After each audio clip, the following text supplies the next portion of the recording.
Hi there, David Mendes here, and I am pumped. On the 6th season of Beyond the Thesis with Papa PhD, I've just done something I've been dreaming of ever since I started the podcast. I've just had a coffee hour with listeners of the show. This year, I've decided to get closer to the community, and the first step is the creation of the brand new Beyond the Thesis with Papa PhD community on Skool. The community is a safe space where you can meet me and other like-minded people and talk about the post-PhD career experience. To be one of the 100 founding members of the community, go to skool.com/Papa PhD and join the conversation. See you there. Welcome to Beyond the Thesis with Papa PhD, the podcast that delves into the diverse and impactful roles scientists can play beyond the lab. With me, David Mendes.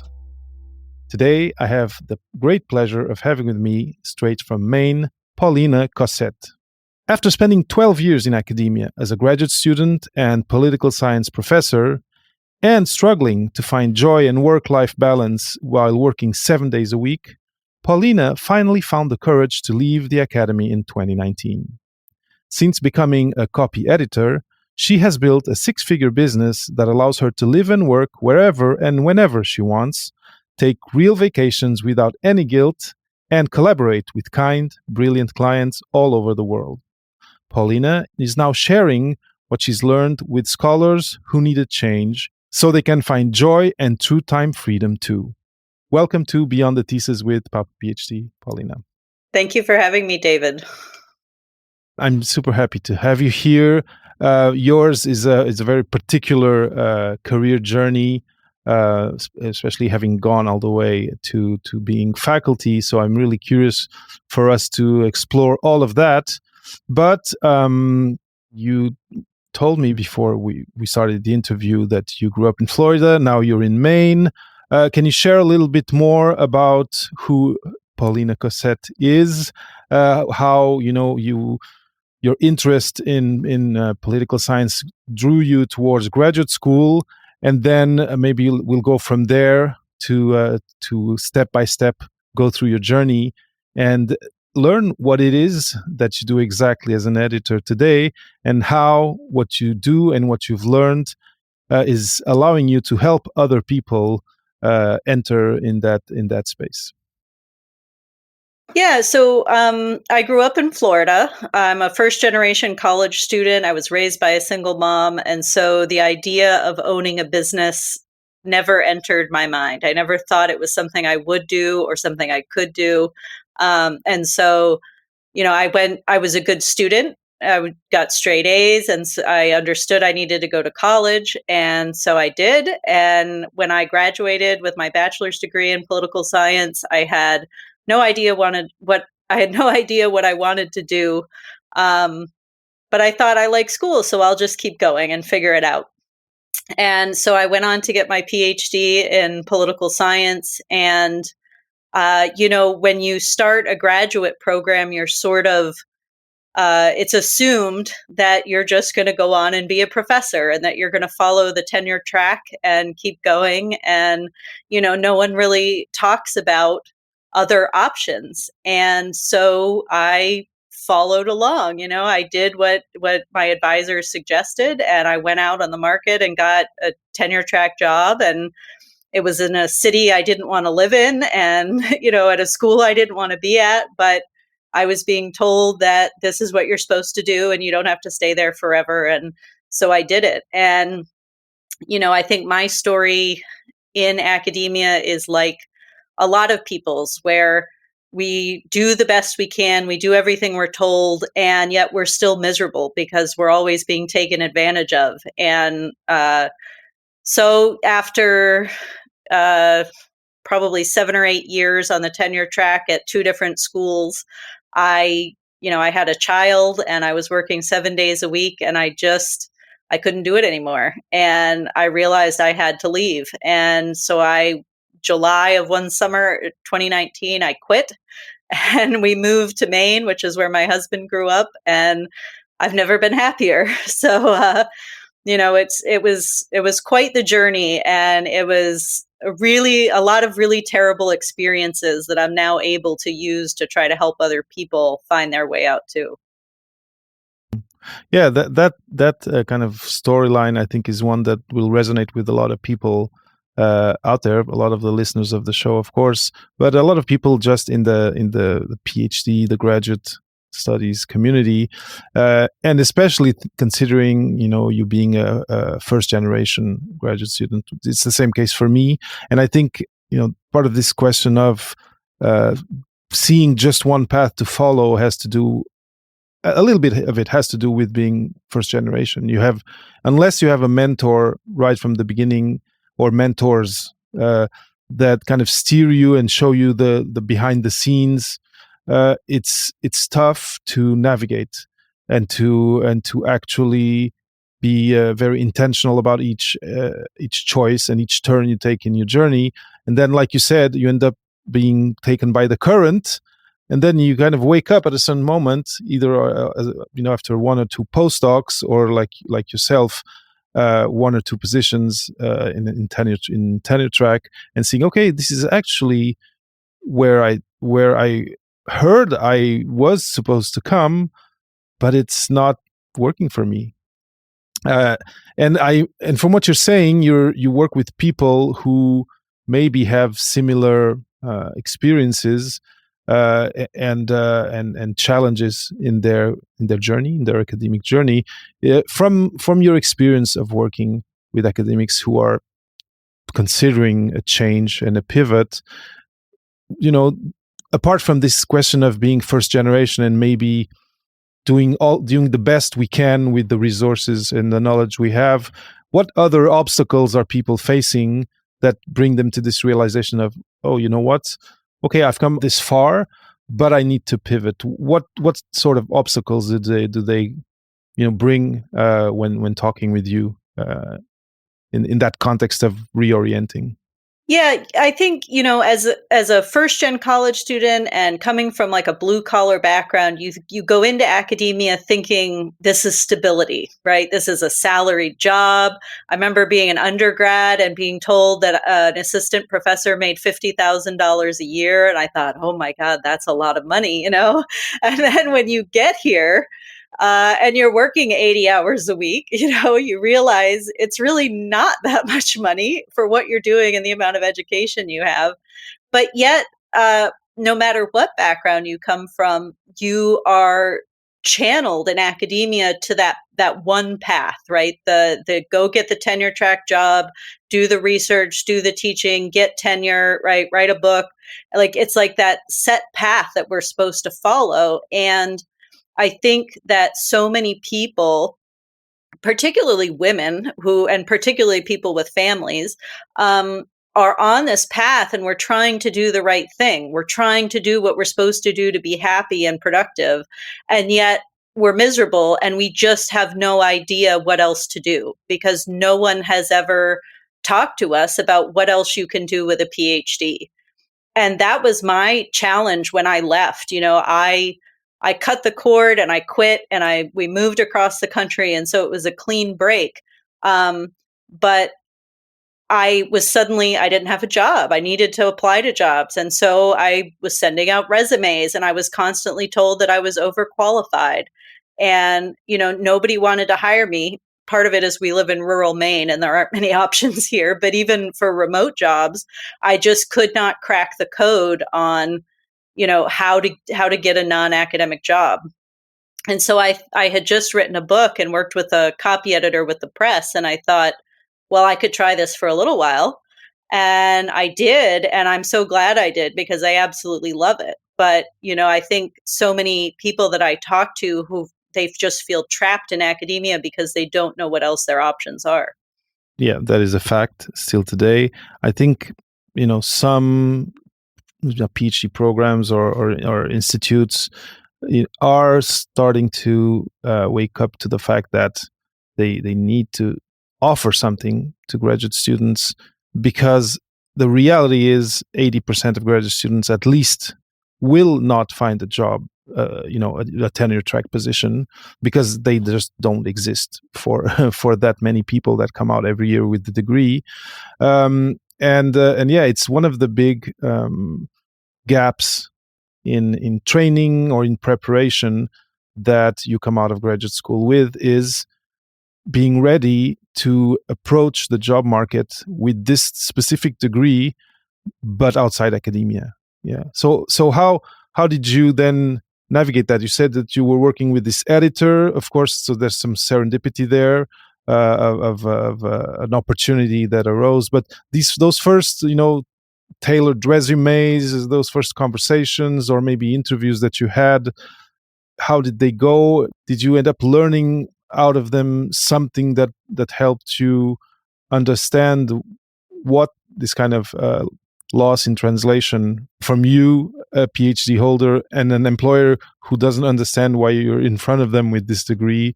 Are there lessons learned that you can share based on that experience, or did you then just straight away go to become an entrepreneur? Well, when I was a professor, I had no idea that copy editors existed because I had always been a strong writer and I never needed to hire an editor to help me. And so it wasn't until I was publishing my book and this woman who was a freelancer for Routledge, it's just part of the process of publishing a book. The copy editor works with you and cleans up your book, your manuscript, and all that. And so that's when the light bulb went off that if she can get a job doing this, then so can I. And so, I really did go into it thinking it was going to be temporary. And early on, I saw myself not as an entrepreneur, but as a freelancer. I could be a contractor or a freelancer for these book publishers, or, I looked into editing agencies, these companies that hire basically exclusively freelancers to edit academic research.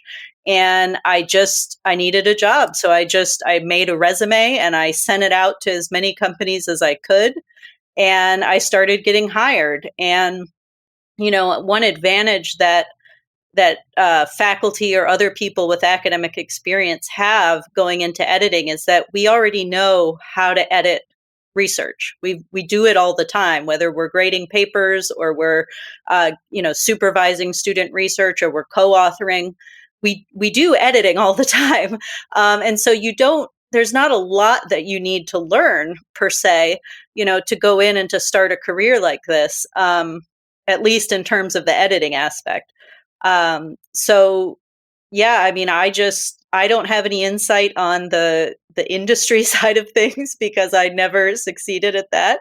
But at least, starting as a freelancer and learning the ropes, it was not that difficult because I drew so much on my academic publishing experience. This means that it was fairly easy for you to then do that work of translating, or at least communicating your transferable skills from what you did in academia to this specific space, which is editing. So in those first, I don't know, as a freelancer, those first conversations with clients, what were the questions that they were asking for you to assess whether you would be the person they for the job? I think it was, you bring up the good point about translating your skills as a PhD or a professor, and I think it can be really incredibly difficult to do that if you're trying to break into an industry job.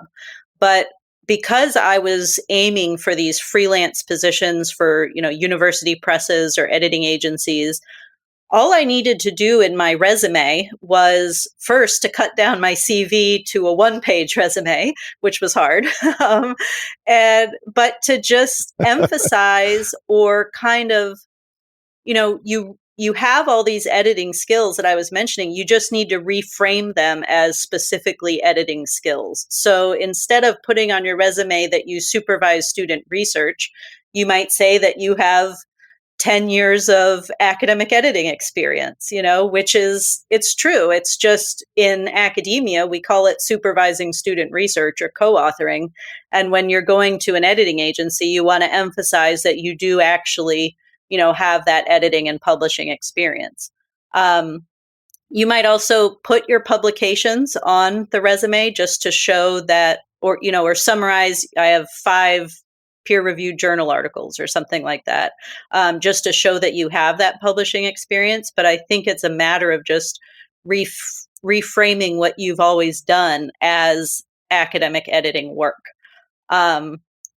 And so there is a bit of an adjustment, but when you are applying as a freelancer, that's really all you need, is to show that you have that PhD or the terminal degree, the one-page resume, and then an email cover letter that you send to these companies. Not even like a full one-page cover letter or anything, just an email. And they're pretty open, I think, as long as you're very precise, right? And you've got a clean resume without any typos, then that's how I broke in. And, I spent 3 or 4 years working as a freelancer because I had a young child, and then I had a second child. And so my time was taken up.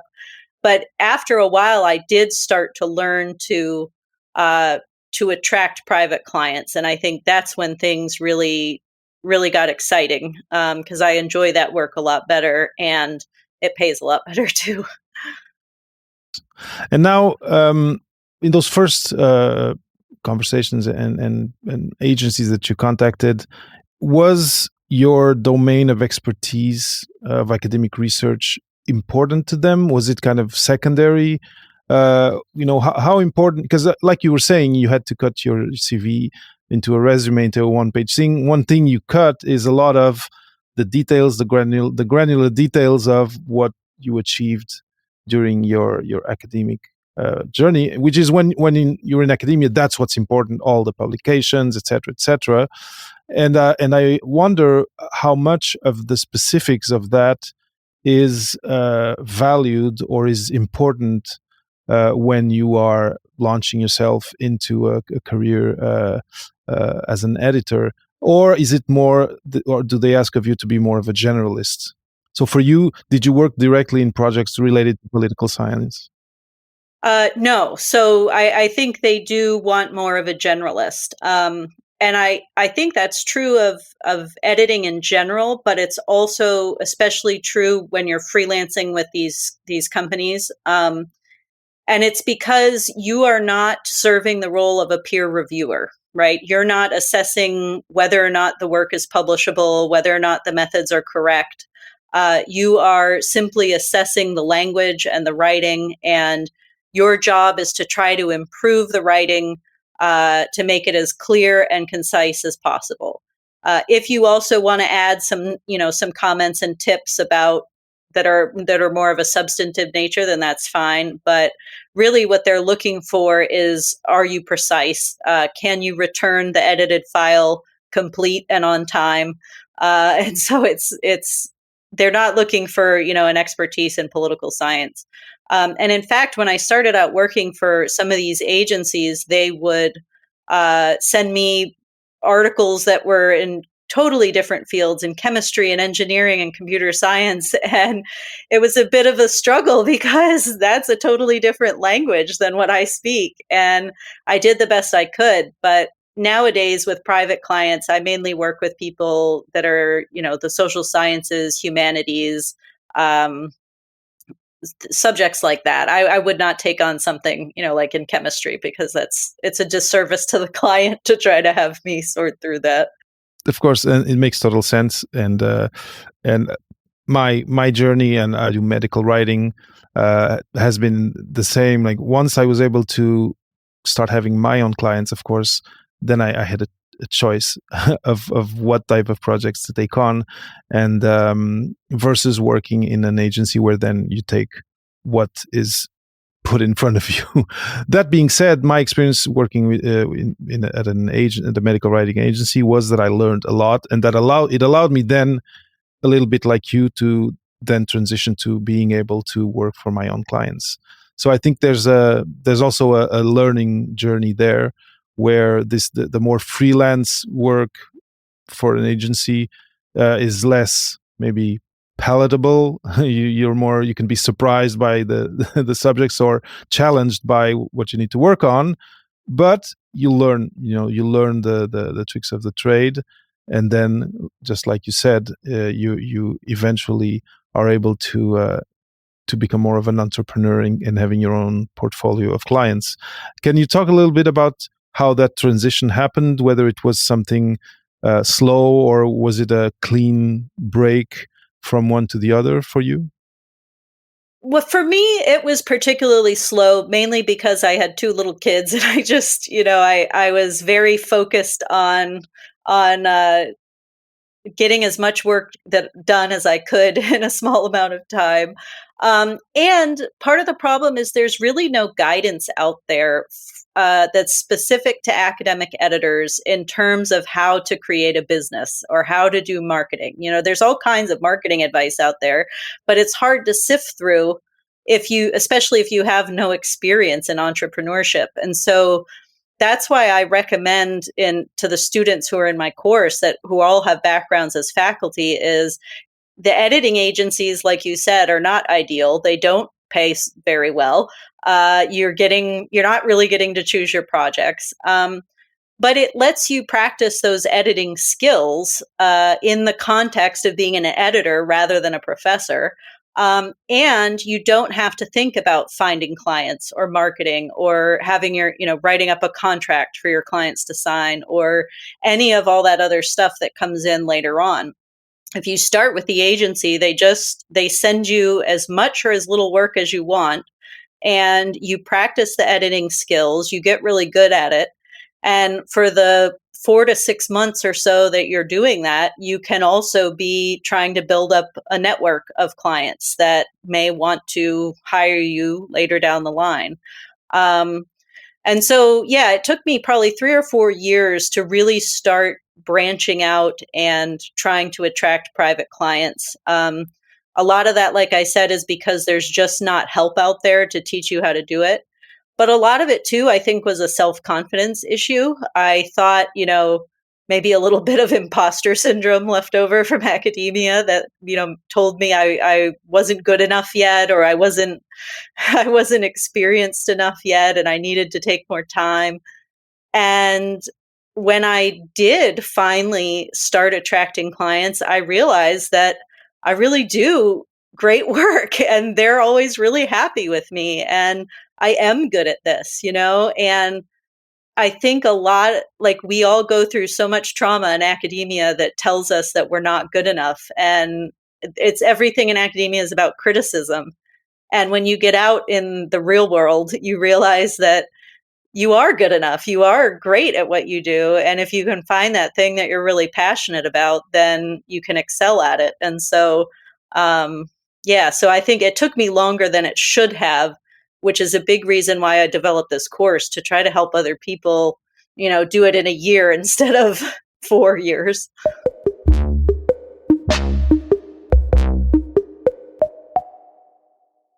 Now, you've mentioned something kind of in passing, and it relates to something that is always a black box, or often a black box for people coming out of academia into the non-academic space, which is how to present yourself in the job market.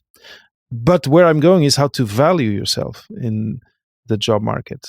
Coming out of academia, like you said, you learn this behavior of giving a lot of hours for a salary or a compensation that is not proportional to the time that you give. So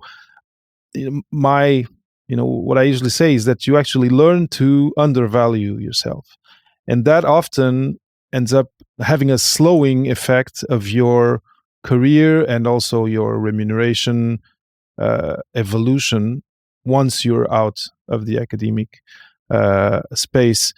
Is this something you cover with the people you work with? How to understand how much your time is worth, how much your work and these skills that, like you just said, you learn to undervalue them and to have them criticized, and then you come out and actually people appreciate them and value them, but often we don't know how that translates into dollars. Is this something you talk about with your the people you coach? Yeah, we actually, in our group coaching, we meet once a week on Zoom. And a few weeks ago, some of the students, they had this light bulb moment where, we talked about how in academia you're voluntold to do all these things, like you're supposed to teach and then do research, and like the bar keeps changing, right? Of expectations. You're supposed to go to more student events, and you're supposed to come up with conference ideas, and it just keeps going and going, and your salary doesn't grow with it. Your responsibilities increase, but you're not being compensated for that extra time you have to spend. And in the freelancing world or entrepreneurship world, you are paid usually by the word, right? When you work for these editing agencies, they're paying you X amount of dollars for a 10,000 word article. And one of my students asked me, well, what if I get the article and it has 11,000 words instead? What do I do? And I said, well, you write them and tell them, because you shouldn't be doing work that you're not getting paid for. And she said she had to think about that for a while, because she's not used to that concept, of like actually speaking up and saying, you're having me do this extra work, so I want to be paid for it. And so that's definitely something that they work through in the course. And the other aspect of value that I think is really important is sometimes we feel guilty as editors for charging however much our rate is, for a project, because especially if you're editing a book, it can be $8,000 or $10,000 to edit a book when it's all said and done. And we feel bad, we feel like we should charge less because this person is having to pay us for our work. But what I try to emphasize to people is think about the value that you're giving to the client, right? If you are, let's say you're editing a job market materials, a research statement or teaching statement or cover letter, what is the value to that person of getting an interview at the school they're applying to because you've improved their materials? Is it $100, $500, $1,000? It's probably a lot, right? And so think of it, instead of thinking about, oh, my hourly rate comes out to X amount of dollars per hour, think about it in terms of the value that you're providing to the client for that interview or that publication or whatever it is that you're helping them with. It's definitely a change in mindset, because it's a big change in culture. Now, maybe a question that's kind of a follow-up to this is, first, okay, a question first is, are all the people you work with leaving completely academia to work in editing, or are some of them kind of mixing both activities and just learning it with you to add it to their quiver, so to say? Yeah, so it's, when I first started advertising the course, I thought it would primarily be junior faculty or, people who were just starting out in their careers. Maybe they could only get a visiting position, or they're postdocs or something, having trouble finding a job. And so they would look to editing as an alternative career. And there are some people who fit that description. But what I was surprised to learn is it's actually quite a lot of my students are tenured faculty or full professors who have been at this so long, they've achieved the holy grail of tenure, and they're still miserable. And they're exhausted and burnt out.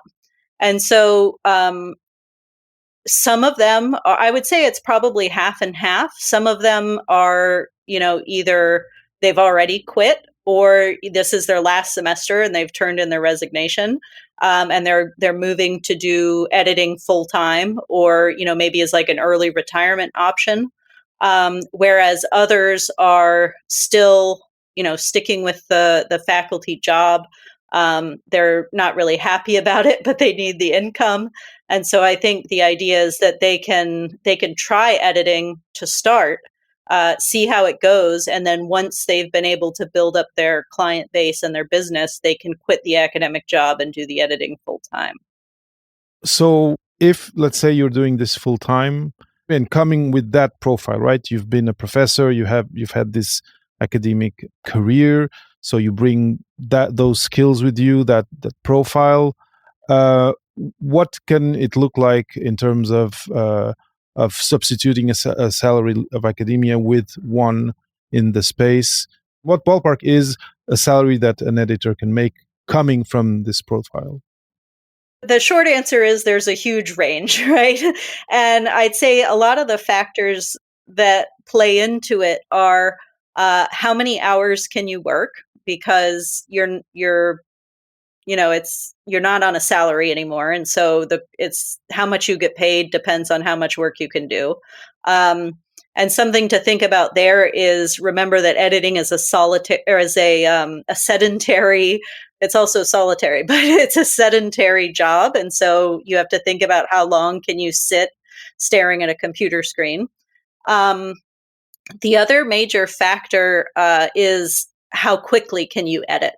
And so I would say, a beginner editor can probably edit around 1,000 words an hour. I edit anywhere between 2,500 and 3,500 words an hour. And so if you can be fast and accurate, and you're charging by the word, then that increases your hourly rate, that your effective rate that you're earning. But to, more directly answer your question, my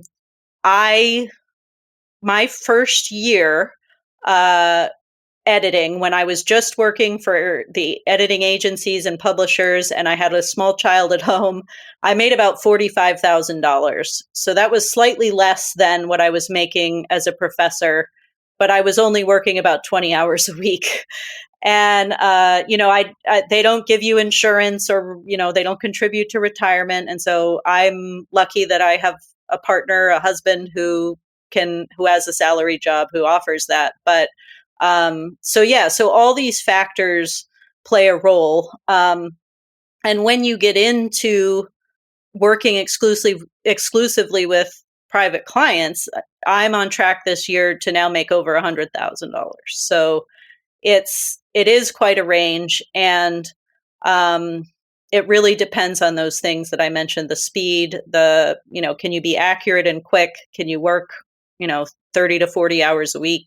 And are you willing to charge more, to value your work?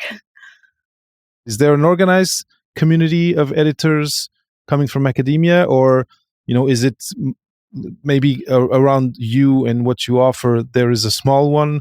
How is that? How alone are you when you take the leap?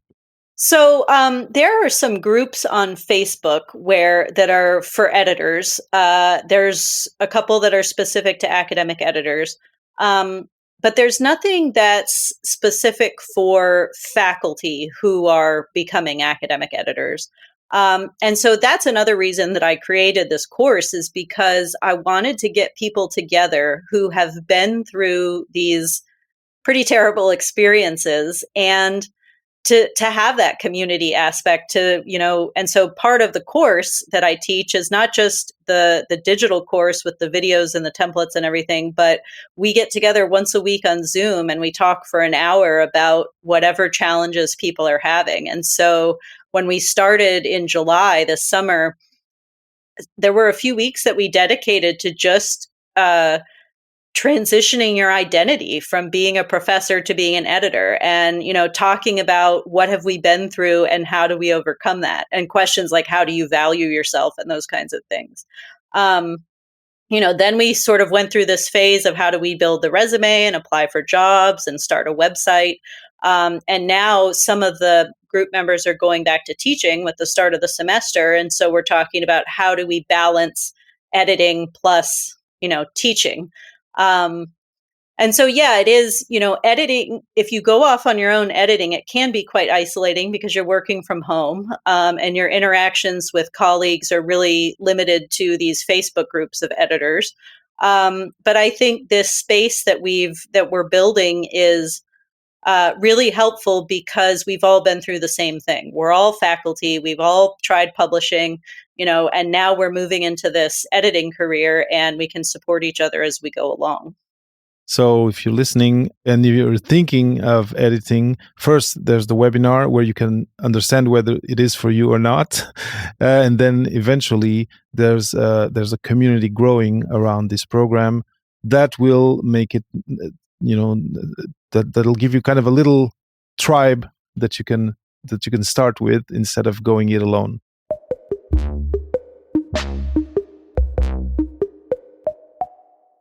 One thing we didn't talk about, and that often is mentioned by people who change professional spaces, is training, upskilling, etc. In your experience, have you needed, by requirements of your clients, to go get specific training? How do people navigate that way of thinking, or that mindset that's often related to imposter syndrome, like you mentioned, which is, oh, I need to get now a specific training to become or to consider myself a real editor? Yeah, that's a great question. So there are editing certificate programs out there. The University of Chicago, San Diego, several schools have these programs, and you can pay anywhere from $2,000 to $6,000 to go through and basically learn to be an editor. Um, and I do think, like, you're right, that a lot of academics who are thinking about going into this career feel like they need this extra training or this, this education to be able to do it. But I think specifically for faculty and postdocs and, anybody who has gone through a graduate training, I don't think that you need a certificate program. I don't have a certificate. I essentially look at the editing agencies and the publishers as on the job training, where you're not making a ton of money working for them, but you're getting paid at least. You have some income coming in. You are learning the ropes through their system. There are some websites, like Scribendi is a big one, where they actually provide you with paid training. And they essentially teach you, the norms in academic editing. And so that's how I started. But it's really not all that different. Like I was saying earlier, it's not that different from what we do when we're grading papers and we're supervising student research. You're essentially reading somebody's journal article that they want to submit and giving them feedback on it. And the biggest difference is that you actually have the time to spend on correcting the grammar and all that stuff that I'm sure we want to do on students' papers, but we just don't have the time to do it. And so I think the probably the most important aspect of training that you would need is some more advanced level Microsoft Word training, because you're using track changes and, some of the other functions in Word that most people don't use every day. But that's pretty simple. Now, this question of identity. So this is, of course, if you go all the way to being faculty, I think you probably go deeper into this this process of assuming this personality, this identity of, I'm a professor, I'm a scholar, I'm a scientist, I'm a researcher, and then eventually, like it happened with you decide to leave, and you have to kind of peel off these layers of identity that you have been building, with the blood, sweat, and tears all these years.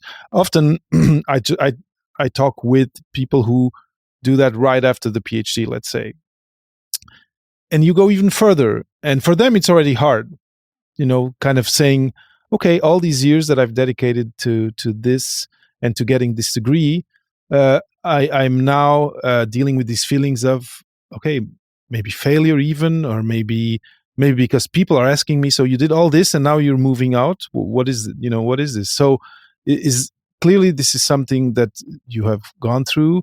How how are people dealing with that, or how are you helping people deal with that very, very tough experience of having to kind of reinvent yourself after years and years of building something, like I said, with a lot of sacrifice? Yeah, that's a really important question, I think. And it goes along with what we were saying earlier about how academia is very single track. we spend, like you said, decades even building this identity as a professor or a researcher or whatever. And it's a prestigious role, right? To be a professor at a university, to be an important scholar, that's got a lot of prestige and carries a lot of weight. And I'm sure, there's a little bit of ego in there too, right? Like I'm this important person and I've spent years dedicated to this career, and now I'm supposed to give all that up, my books, my publications, all of that stuff, and just cut it from the CV. Like it's very symbolic when you're cutting down your CV to this one-page resume. I think that could be hard for people. But what I would say, first, I think that's a totally normal feeling, a totally normal reaction. But what I would say is to think about what you're gaining when you make this change. Clearly, if you're unhappy in academia, your mental health is probably suffering. You're struggling. You're not making a ton of money, probably, right? There's all these factors in your current situation that are not giving you the quality of life that you want or that you deserve. And if starting a new career and having to work through this process of developing a new identity is what it costs to have happiness, to have time with your family, to be able to take 2 weeks of vacation and not do any work and not feel guilty about it, all these things that we don't have in academia. To me, it's totally been worth it. I mean, when I was teaching, I was so anxious. I was constantly worried about everything. I had terrible anxiety. I was depressed. It was awful. And now it's running a business is challenging, right? It's not cookies and cake every day, It's like it's hard, you have to hustle. But I'm so happy, like I work for me. If I want to take time off to spend with my kids before they go back to school, I do it, and I don't have to answer to anybody. And I do make sure my clients are happy with my work. But beyond that, if I'm not going to work for 2 weeks to go on a cruise or whatever, then I don't have to ask permission. And it's just, I think, especially working with these other faculty as well and helping them along that path to finding joy is also really, really rewarding. So, yeah, I mean, if you're unhappy in academia, who cares about the identity, the professor title? Just leave it behind, and you will find happiness in whatever it is that you end up doing. Plus, one of the things that you mentioned is, and that helps with being with feeling fulfilled with this new identity, is that people now that you're working with or working for give you their positive feedback and appreciate working with you. Of course, I'm sure you'll confirm that when you're a freelancer or when you're working on your own, there's clients that are going to come and go. There's matches that are not good, but those clients that you end up repeat working with, and that all that that are that voice how pleased they are with your work, that makes it all worth it. At least that's my experience. Absolutely. And yeah, in academia, you're constantly being told what you're doing wrong and what you need to do more. You need to do more. It's what you're doing is not enough. And yeah, to have somebody send me an email and say, I really appreciate your kindness or your care on this, or yeah, it makes it all totally worth it. And yeah, it's just a better way of life. And again, with the corollary, a better way of life, if the other one is kind of being stressful and affecting your mental health.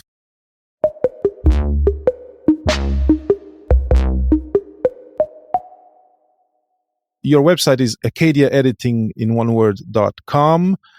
So acadiaediting.com/become an editor in one word. That's the link to the webinar. But if they want to reach out to you personally, ask you some questions, maybe give you feedback on the conversation, what's the best way for them to reach out to you? So they can just go to my website, acadiaediting.com, and right at the top, I have two buttons. One says send me a message and one says schedule a call. So I'm happy to talk with anybody who is thinking about leaving academia or wondering if editing is right for them. I really do love helping people figure this out. And so, yeah, just through the website, or I'm also on, Facebook, Instagram, LinkedIn. So that works too.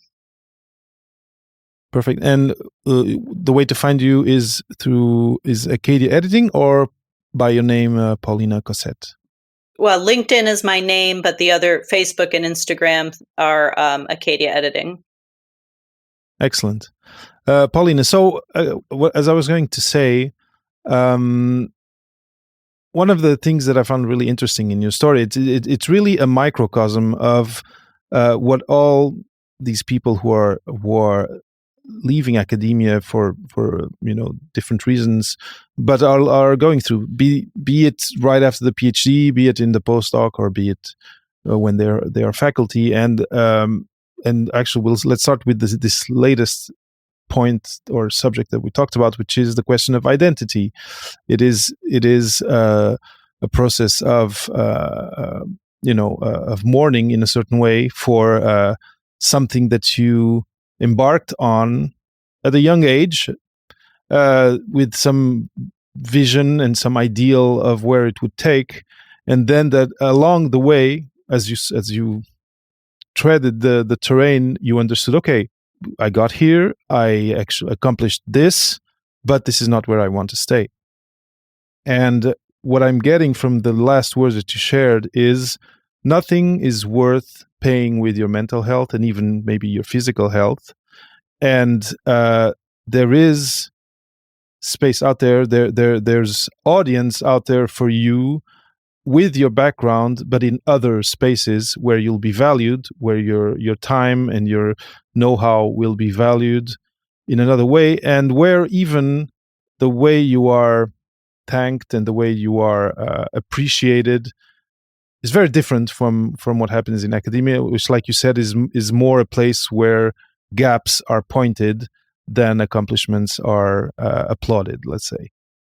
And then in the practical aspect of becoming an editor, what I really think is important is from what you shared, and of course, nothing will be better for someone who's interested than going to talk with you and to take part in your webinar. But is don't let imposter syndrome weigh too much on you. Trust all the experience and the years that you've had doing doing tasks, being grading, like you said, or correcting, and even grant writing, etc., all things where you've given extreme attention to detail to be able to reach your academic goals. Well, those are all transferable to this space of editing, and so and this is based on the question that I asked you. Don't follow the reflex of right away thinking, okay, I want to get into this space, I need to go get a certification. Maybe you will later on, but I think what you said, Paulina, and that is really smart and it's the way to go, is start working with an agency where you learn the ropes as you're paid and as you're working on projects. And then after that stint doing that and having learned how to do the job, then reevaluate if you do feel you need something. But probably what will happen is, okay, now I've learned this language, I've learned this culture, I'm able to take it to someone else. And so what I'm really taking home from our conversation is trust the journey that is behind you, and don't devalue it just because you're changing spaces. It will be there forever, and it'll serve you forever in different ways, in other settings, in another culture, but it'll serve you, and it can allow you to create your own career and support yourself in life, just like you, Pauline. I don't know if this for you, if this works for you, or if I missed something, but I think it's really a very positive message, and I think we need more people like you out there telling people, leaving is not failing, and maybe that's the one sentence that kind of encapsulates one of the main messages that I think you brought today. Yeah, I mean, outside academia, people reinvent themselves all the time. They change jobs, they change careers, they go back to school, and so I think doing that is totally normal. We just have to reframe, how we think about it in terms of academics. So, editing is a great way to, like you said, continue the skills that you already have, continue using them, but just in a new context. Paulina, this has been great. It's been super nice talking to you. I think this will help a lot of people, even if they're not specifically interested in editing. A lot of what you said is applicable to any other interests that people have after academia. So yeah, thank you so much for having been on the show. It's been a real pleasure. Thank you, David. It was a lot of fun.